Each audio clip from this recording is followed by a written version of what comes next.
देश स्वातंत्र्य झाल्यानंतर पहिली वेळ संविधान धोक्यात आहे अशा प्रकारची चर्चा होत आहे. या आम्ही बोलत नाही. 400च्या पुढे गेल्यानंतर या देशाची घटना बदलायची असे वक्तव्य भाजपच्या खासदार आणि मंत्र्यांनी केले आहे. नंतर देशाच्या पंतप्रधानांनी सांगितलं की ही अफवा आहे, आम्ही संविधान बदलणार नाही. त्यामुळे देशाच्या जनतेला हा प्रश्न पडला आहे की ही चर्चा आजच का होत आहे. त्यामुळे काही जणांच्या मनामध्ये वाईट हेतू आहे. यासाठी आम्ही सर्वांनी संघर्षाची भूमिका घेतली आहे असे मत आमदार शशिकांत शिंदे यांनी कराड येथील डॉ. बाबासाहेब आंबेडकर पुतळा परिसरात कोपरा सभेत व्यक्त केले. यावेळी माजी मुख्यमंत्री पृथ्वीराज चव्हाणसह काँग्रेसचे कार्यकर्ते उपस्थित होते. आंबेडकर जयंतीच्या वेळेला मी इथं आलो होतो. मी मगाशी म्हणाला 12 वाजता पण फोन करा. आम्ही 12:05ला इथे होतो आणि बाबा मला लेझिम खेळायला मिळालं. ते लेझिम एवढं व्हायरल झालं की माझी त्यामुळे मतं वाढली. शेवटी हा विचार आणि विजय हा डॉक्टर बाबासाहेब आंबेडकरांचा आहे.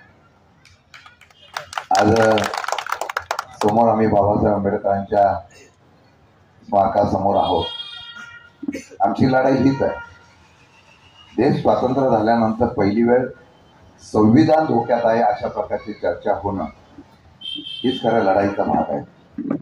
जे आम्ही बोललो नाही तर 400च्या पुढे गेल्यानंतर आम्हाला परत 400च्या पुढे गेल्यानंतर या देशाचीच घटना बदलायची अशा प्रकारचं वक्तव्य त्यांच्या खासदारांनी आणि मंत्र्यांनी केलं. नंतर देशाच्या पंतप्रधानांनी सांगितलं की अफवा आहे, आम्ही संविधान बदलणार नाही. पण मी या असलेल्या डॉक्टर बाबासाहेब आंबेडकरांच्या विचाराच्या सर्व जनतेला, महाराष्ट्राच्या जनतेला नव्हे तर देशाच्या जनतेला प्रश्न पडला आहे. ही चर्चा आजच का होते? देशाच्या स्वातंत्र्यानंतर इतके वेळ सरकार आली, सरकार बदलली. ही चर्चा आज होण्याचं कारण एवढंच आहे, काही लोकांच्या मनामध्ये एक वाईट हेतू आहे, जो आपल्या पद्धतीने कशा पद्धतीने कायदा बनवायचा. आणि ही लढाई 2024च्या लोकसभेची आम्हाला संविधान तर वाचवायचं आहे, पण या देशाची लोकशाही वाचवण्याच्या संदर्भातली लढाई या ठिकाणी उभी करायची आहे. देशाचं स्वातंत्र्य ज्यांनी मिळवून दिलं त्यांनी हे भविष्यकाळात घडेल असं माहीत नव्हतं. देशाचं स्वातंत्र्य ज्यांनी घडवलं त्यांचं ह्या स्वातंत्र्याचे विचार जिवंत ठेवण्याची लढाई आहे. मला आनंद आहे, मला अभिमान आहे आमच्या पृथ्वीराज बाबांचा आणि व्यासपीठावरच्या लोकांचा, ज्यांनी ह्या लढाईच्या संदर्भामध्ये प्रामाणिकपणाने शाहू फुले आंबेडकरांचा, छत्रपती शिवाजींचा, महाराष्ट्रांचा महाराष्ट्र हा तशा पद्धतीने अबाधित राहायला पाहिजे म्हणून संघर्षाची भूमिका आम्ही सगळ्यांनी घेतली. आणि संघर्षाची भूमिका घेत असताना महाविकास आघाडीचा उमेदवार म्हणून मला संधी दिली.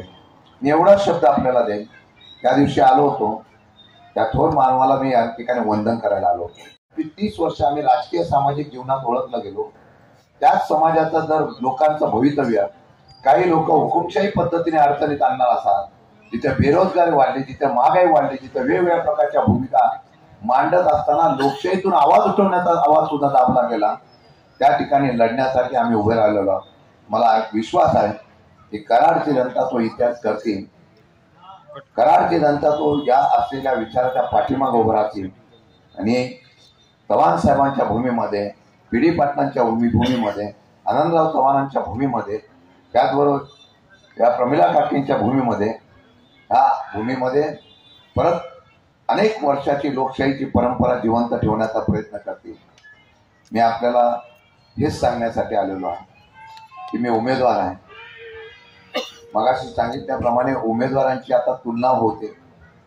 पूर्वी चिन्हाकडे बघून किंवा पक्षाकडे बघून मतदान व्हायचं. या सातारा जिल्ह्यामध्ये बाबा पहिली वेळ असं दिसलं की लोकांचे चॅनलवाले मुलाखती घेत आहेत. त्या मुलाखतीमध्ये सांगताना लोक सांगतायत की आम्हाला हा उमेदवार का नको, हा उमेदवार का असावा. पहिली वेळ लोकशाहीच्या माध्यमातून विचारमंथन होतं आणि मग उमेदवार कोण चांगला म्हणून एक उठाव होतो. आणि लोकांनी हातात घेतलेली निवडणूक ही साताराची भविष्य काळामध्ये होते आणि युवकांनी हातामध्ये घेतलेली निवडणूक ही साताराची भविष्यामध्ये होते. लोकशाही वाचवण्यासाठी आणि एक वेगळ्या प्रकारची नाराजगी या सरकारच्या विरोधात असलेली ही भूमिका मांडण्याचा प्रयत्न होतोय.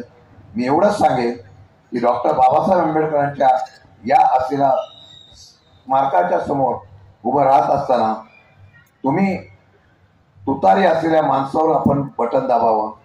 एक संधी फक्त एका सामान्य कार्यकर्त्याच्या असलेल्या या पदाधिकाऱ्याला द्यावी. एक संधी लोकशाही टिकवण्यासाठी द्यावी. एक संधी महाराष्ट्रात आणि सातारा जिल्ह्याचा स्वाभिमान दाखवण्यासाठी द्यावी. आणि एक संधी तुमचा आवाज दिल्लीपर्यंत नेणारा तुमचा खासदार असावा यासाठी द्यावी. कारण बाबा साक्षीला आहेत. बाबा मुख्यमंत्री पण होते. बाबा सभागृहामध्ये अनेक वर्ष होते.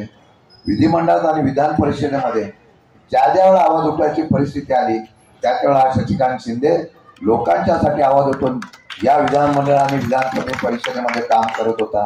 आणि म्हणून तुमचा आवाज आता दिल्लीमध्ये गेला पाहिजे या भूमिकेतून आशीर्वाद द्यावा एवढीच विनंती करतो आणि आपल्या सर्वांचा हृदयापासून धन्यवाद मानून रजा घेतो. जय हिंद, जय महाराष्ट्र. ही एक ऐतिहासिक निवडणूक आहे. खूप गाजलेली निवडणूक आहे. खूप वेळपर्यंत उमेदवार निश्चिती होत नव्हती. चलबिचल मनात होती. शेवटी 15 तारखेला आम्ही सर्वांनी शशिकांतजींचा अर्ज भरला.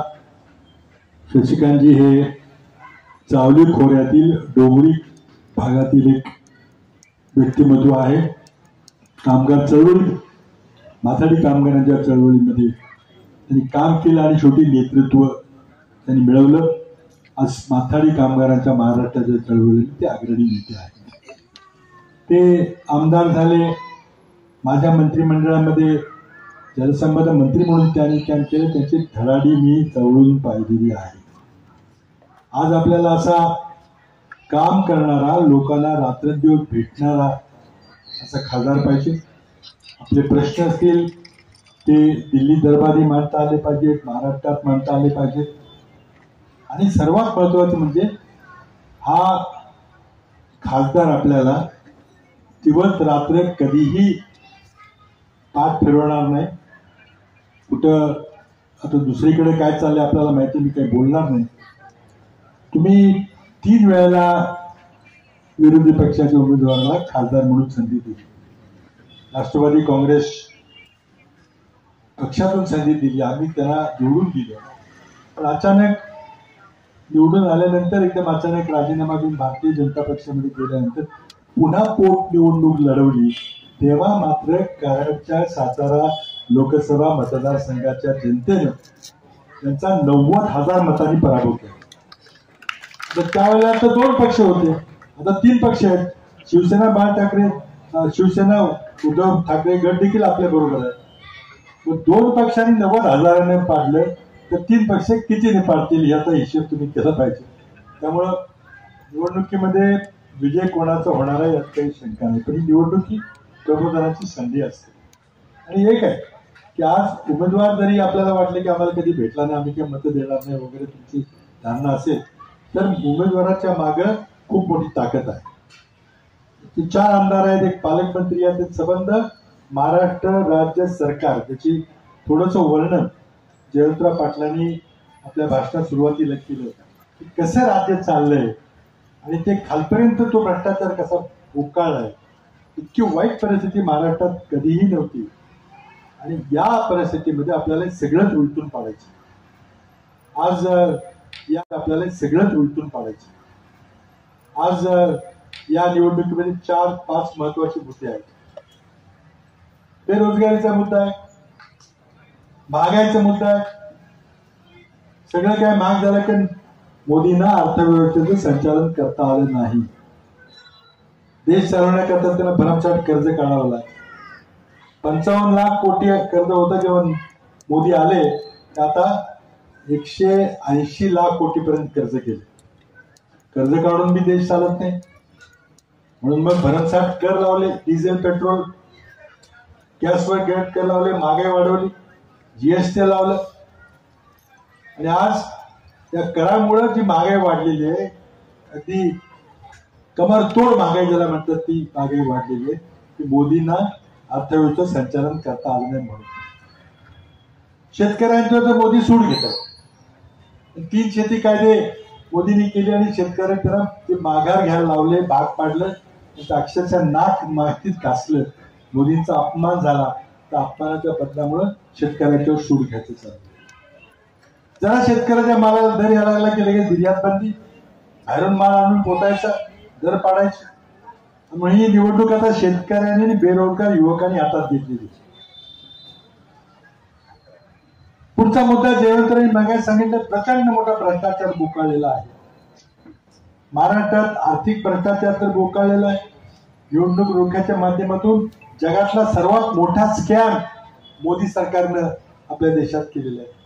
कोट्यावधी रुपयाच्या देणग्या निवडणूक रोख्याच्या माध्यमातून घ्यायची, मग कॉन्ट्रॅक्ट द्यायची, आधी कोणावर तरी रेट टाकायची, छापा टाकायचा, धाड टाकायची, मग ही केस बंद करायला पुन्हा पैसे घ्यायचे निवडणूक रोख्यातून. हा सगळा प्रकार सर्वोच्च न्यायालयानं उघडकीस आणलेला आहे.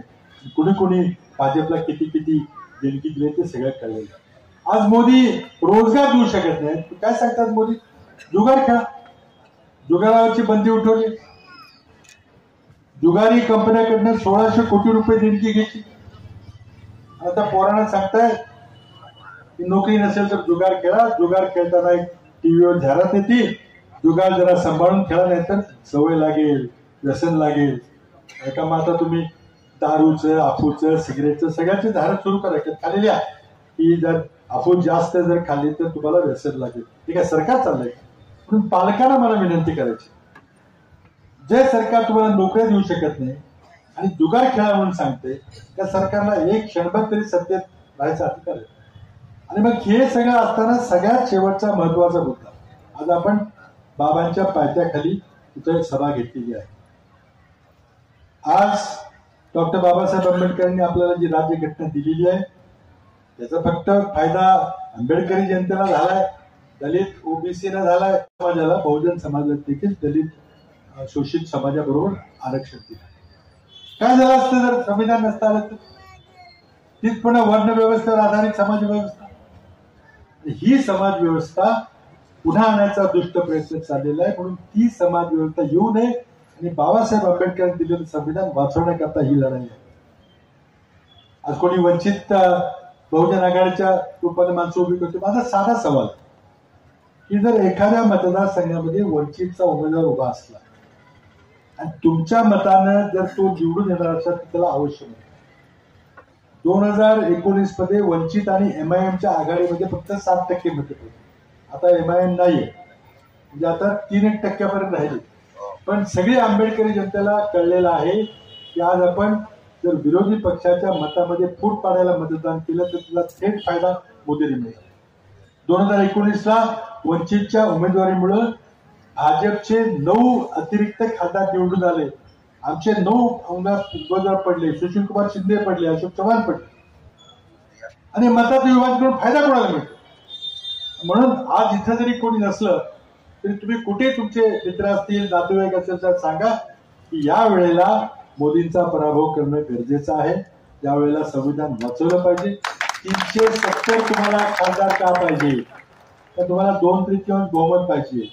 डॉक्टर बाबासाहेब आंबेडकरांनी संविधानात दिलं होतं की संविधान हे काही दगडावर कोरलेलं अक्षर नाही आहे.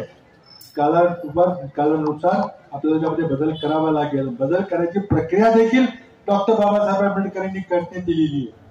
बदल करता येतो, पण संविधानामध्ये बदल करण्याकरता लोकसभेच्या 543 खासदारांपैकी 2/3 खासदार लागतात. म्हणजे 260-65 म्हणजे 370 लागतात. म्हणून 370 पाहिजे. त्याचे खासदार मगाशी उमेदवार बोलल्याप्रमाणे खासदार बोलतात की आम्हाला 2/3 बहुमत मिळालं की आम्ही हे संविधान बदलणार नाही, मोडून काढणार. सुरुवात झालेली आहे.